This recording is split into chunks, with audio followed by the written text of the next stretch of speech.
नमस्कार, आप देख रहे हैं दूरदर्शन किसान। खेती और किसानी से जुड़ी नवीनतम जानकारियों के साथ इस खास कार्यक्रम में आपका स्वागत है। मैं हूं मोनालिसा। आइए बताते हैं क्या है नया आज के कार्यक्रम में। 3 दिसंबर 2020 को नई दिल्ली के विज्ञान भवन में पंजाब के किसान संगठनों के प्रतिनिधियों के साथ की बातचीत। खरीफ विपणन सीजन 2020-21 के दौरान न्यूनतम समर्थन मूल्य का क्रियान्वयन। भारत में कोविड-19 के सक्रिय मामलों की संख्या 132 दिनों के बाद गिरकर 4.28 लाख तक आ गई। जानेंगे पद्मश्री पुरस्कार से सम्मानित किसान की सफलता गाथा। कृषि सुधार और समग्र विकास का आधार बनेंगे 3 नए कृषि कानून। आइए अब देखते हैं समाचार विस्तार से। 3 दिसंबर 2020 को नई दिल्ली के विज्ञान भवन में श्री नरेंद्र सिंह तोमर, श्री पीयूष गोयल और श्री सोम प्रकाश ने पंजाब के किसान संगठनों के प्रतिनिधियों के साथ बातचीत की और कृषि सुधार अधिनियमों के लाभ के बारे में भी समझाया। आइए देखते हैं इसी पर आधारित ये खास रिपोर्ट। कृषि और किसान कल्याण मंत्री श्री नरेंद्र सिंह तोमर, रेल और वाणिज्य मंत्री श्री पीयूष गोयल और वाणिज्य व उद्योग राज्य मंत्री श्री सोम प्रकाश ने 3 दिसंबर 2020 को नई दिल्ली के विज्ञान भवन में पंजाब के किसान संगठनों के प्रतिनिधियों के साथ बातचीत की। कृषि सुधार अधिनियमों से संबंधित विभिन्न मुद्दों पर चर्चा की गई और सौहार्दपूर्ण वातावरण में बातचीत हुई। कृषि मंत्री ने पंजाब के किसान संगठनों के प्रतिनिधियों का सौहार्दपूर्वक स्वागत किया और इस बात पर जोर दिया कि सरकार किसानों के कल्याण के लिए पूरी तरह से प्रतिबद्ध है और भारत सरकार के लिए कृषि विकास हमेशा सर्वोच्च प्राथमिकता रही है। विचार विमर्श के दौरान केंद्रीय कृषि और किसान कल्याण मंत्री ने किसानों के मुद्दों को सुलझाने के लिए एक विशेषज्ञ समिति का गठन करने का प्रस्ताव रखा ताकि आपसी सहमति से इसे हल किया जा सके। वर्तमान खरीफ विपणन सीजन 2020-21 के दौरान सरकार ने अपनी मौजूदा न्यूनतम समर्थन मूल्य योजनाओं के अनुसार किसानों से एमएसपी पर खरीफ 2020-21 फसलों की खरीद जारी रखी है। धान की खरीद पंजाब, हरियाणा, उत्तर प्रदेश, तेलंगाना, उत्तराखंड, तमिलनाडु, चंडीगढ़, जम्मू कश्मीर, केरल, गुजरात, आंध्र प्रदेश, ओडिशा और महाराष्ट्र जैसे राज्यों एवं केंद्र शासित प्रदेशों में सुचारू रूप से चल रही है। आइए देखते हैं खास रिपोर्ट। पिछले वर्ष के 270,24,000 मीट्रिक टन की तुलना में इस वर्ष 322,38,000 मीट्रिक टन से अधिक धान की खरीद की जा चुकी है।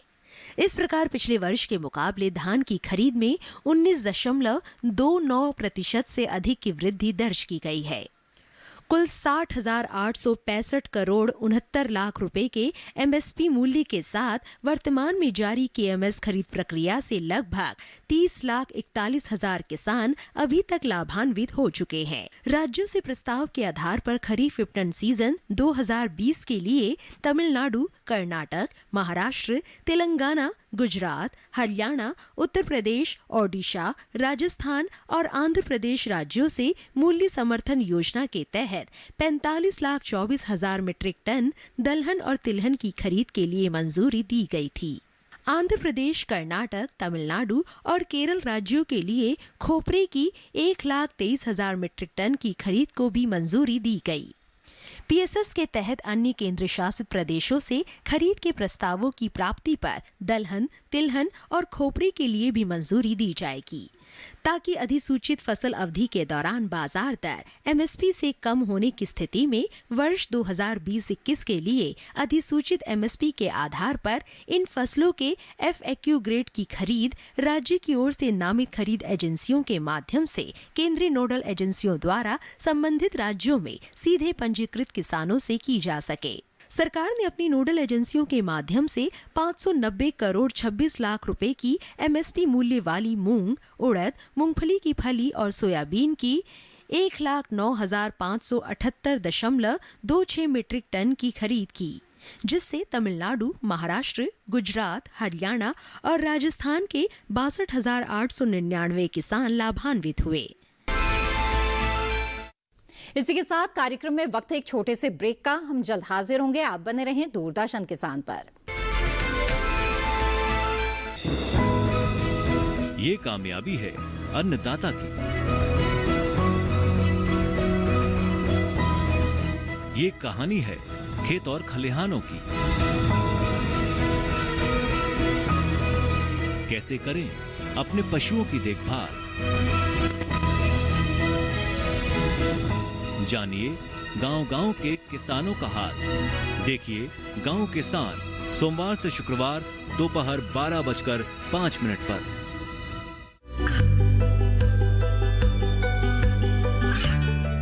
गांवों और पिछड़े क्षेत्रों में सरकारी योजनाओं की जानकारी पहुंचा।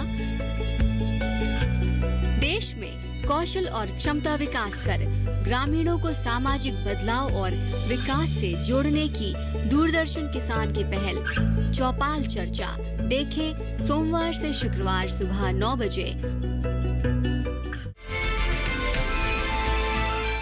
ब्रेक के बाद आप सभी का फिर से स्वागत है। 23 जुलाई 2020 को कुल कोविड-19 के सक्रिय मामले 4,26,167 थे। पिछले 3 दिन से प्रतिदिन 30,000 नए मामले सामने आए और सक्रिय मामलों की संख्या में निरंतर कमी आई है।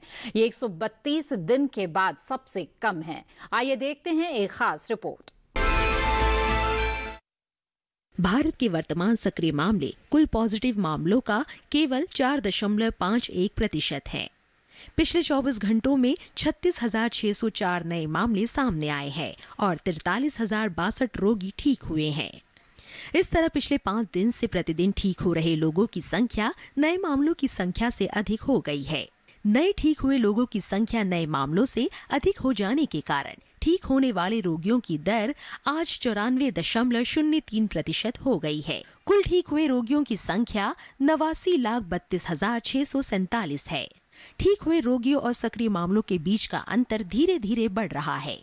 इसने आज 85 लाख के आंकड़े को पार कर लिया और अब ये 85,04,003 हो गया है। नए ठीक हुए रोगियों में से 78.35% रोगी 10 राज्यों व केंद्र शासित प्रदेशों से हैं। महाराष्ट्र में एक दिन में सबसे ज्यादा रोगियों के ठीक होने का आंकड़ा दर्ज किया गया है, जो कि 6,290 है। केरल में एक दिन में सर्वाधिक 5,375 नए मामले दर्ज किए गए हैं। इसके बाद महाराष्ट्र का स्थान है, जिसने एक दिन में 4,930 नए मामले दर्ज किए हैं। 10 केंद्र शासित प्रदेशों में 79.84% नई मौतें दर्ज की गई। आइए अब देखते हैं किसान की सफलता गाथा। पद्मश्री पुरस्कार से सम्मानित सफल किसान के बारे में, जिनके प्रयासों को राष्ट्रीय स्तर पर मान्यता मिली। आज जानेंगे कृषि क्षेत्र में उनके योगदान और उनके जीवन पर कुछ खास बातें। वर्ष 2012 में वेंकटपति रेड्डी को फूलों की विभिन्न तरह की संकर किस्मों को विकसित करने के लिए सरकार द्वारा पद्मश्री पुरस्कार से सम्मानित किया गया है। रेड्डी को धुंध कक्ष में नोडल स्टेम कटिंग की तकनीक के मानकीकरण का श्रेय दिया जाता है। इनके द्वारा संकर किस्में राष्ट्रपति भवन के मुगल गार्डन में लगाई गई हैं, जो कि देखने में बेहद ही मनमोहक हैं। वेंकटपति रेड्डी को अंतरराष्ट्रीय तमिल विश्वविद्यालय मैरीलैंड यूएसए ने 2011 में डॉक्टर ऑफ लेटर्स की उपाधि से सम्मानित किया है। साथ ही इन्हें tractors and farm equipment limited की ओर से विजन विट्टिगर पुरस्कार मिला है। वे लिम्का बुक ऑफ रिकॉर्ड्स में भी शामिल हैं, जो अपने नवाचारों के लिए रिकॉर्ड्स और उपलब्धियों का एक भारतीय भंडार है।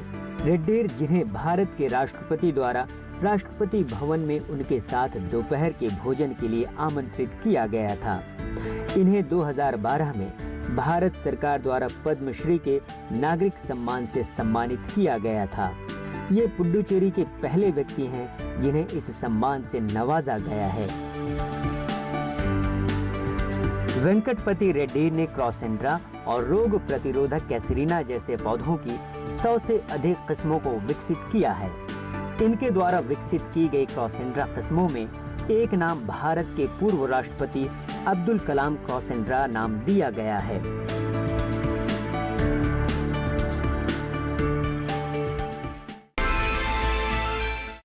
इसी के साथ समय हो गया है एक और छोटे से ब्रेक का। हम जल्द हाजिर होंगे। आप बने रहें दूरदर्शन किसान पर।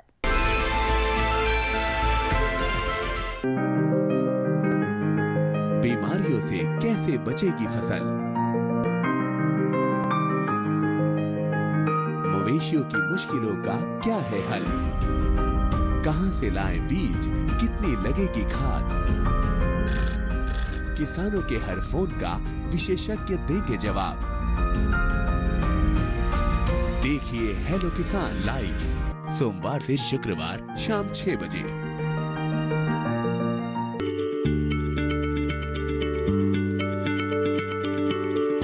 क्या आप किसी बीमारी से परेशान हैं? चाहते हैं डॉक्टर की सलाह? तो हम हैं आपके साथ, बताएंगे आपको जीने की राह। समस्याएं आपकी, समाधान देश के मशहूर विशेषज्ञों के। घर बैठे बात करें देश के जाने माने डॉक्टरों से। हमारे लाइव प्रोग्राम स्वस्थ किसान में हर शनिवार शाम 6 बजे से 7 बजे तक।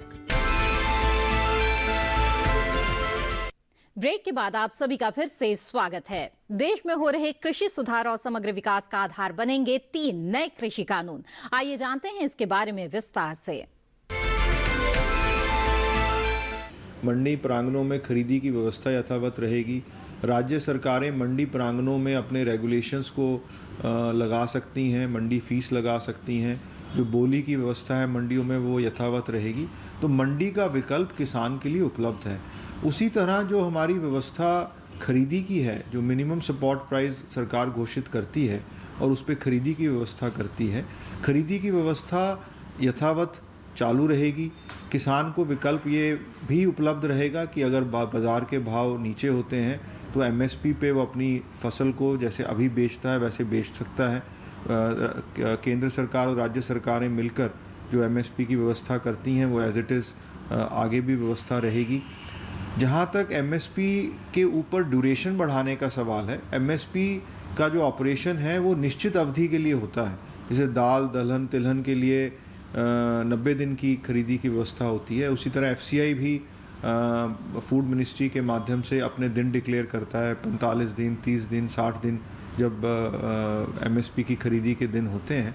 तो उस व्यवस्था चूँकि पूर्व से चली आ रही है और उसी व्यवस्था में आगे भी विकल्प किसान को उपलब्ध है, तो उस व्यवस्था में परिवर्तन का भी कोई किसी प्रकार का कारण नहीं है। तो वो व्यवस्था ऐसे ही चलती रहेगी। सर, कॉन्ट्रैक्ट फार्मिंग से संबंधित जो कानून है उसमें सर बड़े किसानों को तो लाभ हो सकता है, क्योंकि जो सर व्यापारी है तो ज़्यादा से ज़्यादा वो लैंड है एक्वायर कर करके और वो सोचेगा कि एक बड़े किसान है उससे हम करार करें। लेकिन जो सर छोटे जो 2 हेक्टेयर से कम वाले किसान हैं उनका क्या हो सकता है इसमें? देखिए, जो छोटे किसान है उसी को ज़्यादा लाभ है। जो बड़ा किसान था उसके पास तो अभी भी बहुत विकल्प थे और उसके पास साधन भी थे, तो वो नए बाज़ार में जाके अपना उपज को बेच सकता था और उसकी बार्गेनिंग पावर भी थी। पर जो छोटा किसान था उसके लिए मुश्किल था कि वो ऐसे बाज़ार उसको उपलब्ध हों जहाँ पे उसकी फसल को अच्छी कीमत मिले, या उसको ऐसी तकनीक उपलब्ध हो या ऐसा बीज उपलब्ध हो जिससे उसकी आमदनी बढ़े, उसकी प्रोडक्शन बढ़े। अब जब ये फार्मिंग एग्रीमेंट्स का एक्ट आया है, इस एक्ट के आने से जो छोटे किसान हैं उनको सीधा लाभ होगा। छोटे किसान संगठित होकर एफपीओ के माध्यम से या सीधे भी अगर वो खरीदार के साथ अनुबंध करेंगे तो उन अनुबंधों के माध्यम से उनको नई तकनीक भी मिलेगी, उनको नए तरह के बीज और नई तरह का जो कृषि ज्ञान है वो मिलेगा और उसके माध्यम से वो खरीदार को अपनी उपज को पहले से बेच पाएंगे। उनके पास ऐसी उपज वो उगा पाएंगे जिसमें उनको सरप्लस हो और जिनकी वैल्यू ऐसी हो जिसमें बहुत अधिक मूल्य उनको मिले। जैसे बहुत ऐसे प्रोड्यूस हैं जो अगर वो किसान को ज्ञान नहीं हो, एवोकाडो है या एक्सपोर्ट ओरिएंटेड कोई प्रोड्यूस है या अच्छी किस्म का केला है या अच्छी किस्म का आम है या अच्छी किस्म की सब्जियां हैं या अच्छे किस्म का अनाज है, कई चीज़ें ऐसी हैं जिनकी बाज़ार में प्रीमियम वैल्यू है, जैसे ऑर्गेनिक प्रोड्यूस है। तो छोटे किसान को तो बहुत बड़ा फ़ायदा होगा क्योंकि ख़रीदार उसको तकनीक देगा, उसको नई तरह का ज्ञान देगा और उस ज्ञान का लाभ लेके ये किसान ज़्यादा से ज़्यादा आमदनी थोड़ी ज़मीन पे भी कर सकेंगे। सर एपीएमसी एक्ट के माध्यम से जैसे कहा जा रहा है कि मंडी कानून में सुधार से किसानों को ज़्यादा से ज़्यादा फायदा होगा, लेकिन सर कहीं किसी स्टेट में ऐसा भी देखा जाता है कि एपीएमसी एक्ट के माध्यम से मंडियां नहीं है, रेगुलेट नहीं हो रही है, तो वहाँ के किसान कैसे सर लाभान्वित हो सकता है? देखिए, बिहार और केरला ऐसे राज्य हैं जिनमें पूर्व से ही एपीएमसी नहीं है। उन्होंने वहाँ पे, केरला में कभी भी एपीएमसी की व्यवस्था नहीं थी और बिहार ने एपीएमसी की व्यवस्था समाप्त की थी। इन राज्यों में भी इसका लाभ इसलिए होगा कि अभी जो व्यवस्थाएं हैं उसमें संगठित व्यवस्थाएं कम हैं। जैसे ई ट्रेडिंग प्लेटफॉर्म अभी उपलब्ध नहीं है जितनी अच्छी व्यवस्था ई ट्रेडिंग की होनी चाहिए। वेयर हाउस पे, साइलो पे खरीदारी के लिए प्रॉपर कानून नहीं है। जो किसान वेयर हाउसिंग रिसीट के माध्यम से अपना स्टोर्ड प्रोड्यूस को बेच सकता है, वो नए कानून के अंतर्गत है, जो पहले उसकी व्यवस्था नहीं थी। फिर जो इंटरस्टेट ट्रेड है, अगर बिहार का किसान महाराष्ट्र में जाके अपनी फसल बेचता है, महाराष्ट्र का व्यापारी बिहार से खरीदना चाहता है, पहले उस पर रिस्ट्रिक्शन थी क्योंकि महाराष्ट्र के एक्ट में उसके ऊपर दोबारा से टैक्स लग जाता था।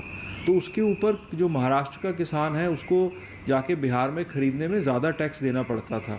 अब अगर वो खरीदेगा और इस कानून के माध्यम से उसको सीधा खरीदारी का लाभ मिलेगा, तो किसान सीधा अपनी उपज कहीं भी अपने देश भर में बेच पाएगा, जो पहले सिर्फ नज़दीक के व्यापारी को या नज़दीक के बाज़ार में बेच पाता था। तो उसका लाभ भी ऐसे राज्यों में होगा जहाँ पे एपीएमसी की व्यवस्था नहीं थी।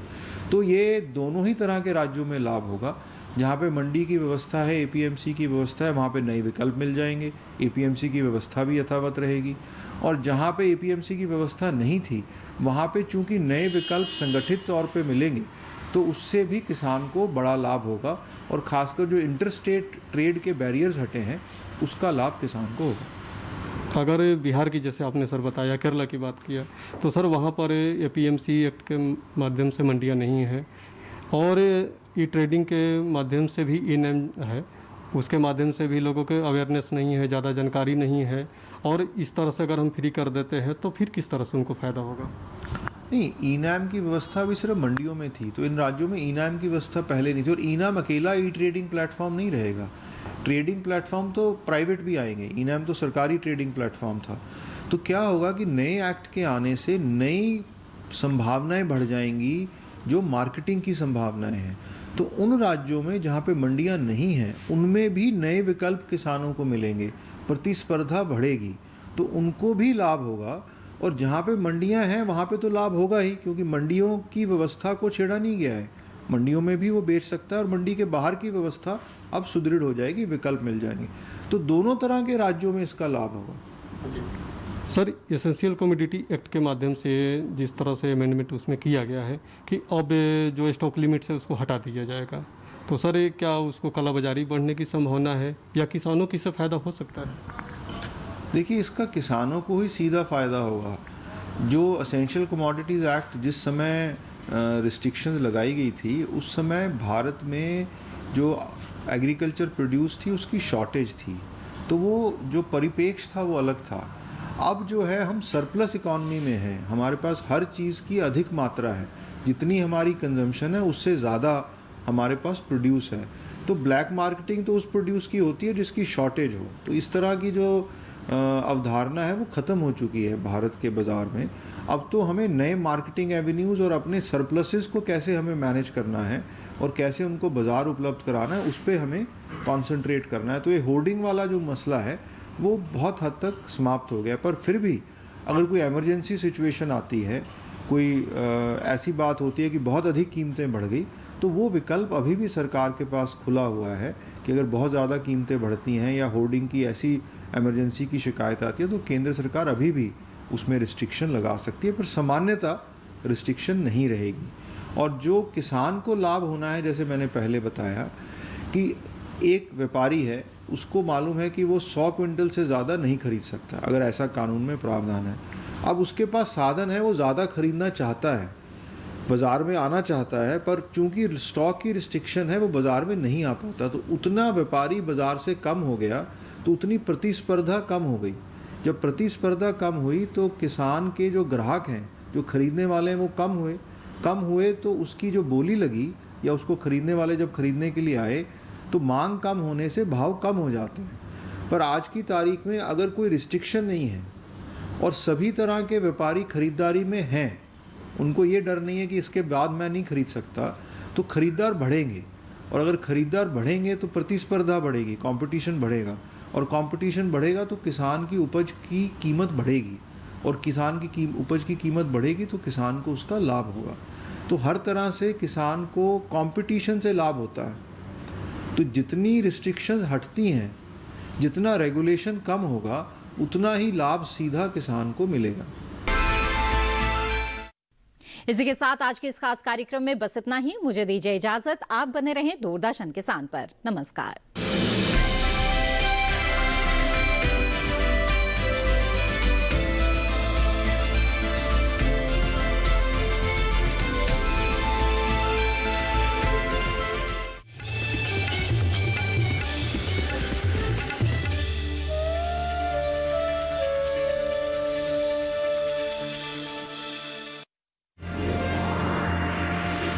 प्रधानमंत्री फसल बीमा योजना का सुरक्षा कवच और भी मजबूत किया गया। बहुत कम पैसे लगते हैं, किसान के पास 1.5% उसको भुगतान करना है बीमित राशि का, और बीमा करवा ले, आपकी सुरक्षा रहेगी। आपको नुकसान हो, अगर नुकसान होता है तो पूरा पैसा मिलेगा। सबसे बड़ी बात है कि 48 घंटे से 72 घंटे के अंदर रिपोर्ट करना जरूरी होता है। तो सुरक्षा कवच है ये, सुरक्षित रखने के लिए। प्रधानमंत्री फसल बीमा योजना पर विशेष कार्यक्रम विचार विमर्श 4 दिसंबर शुक्रवार रात 10 बजे।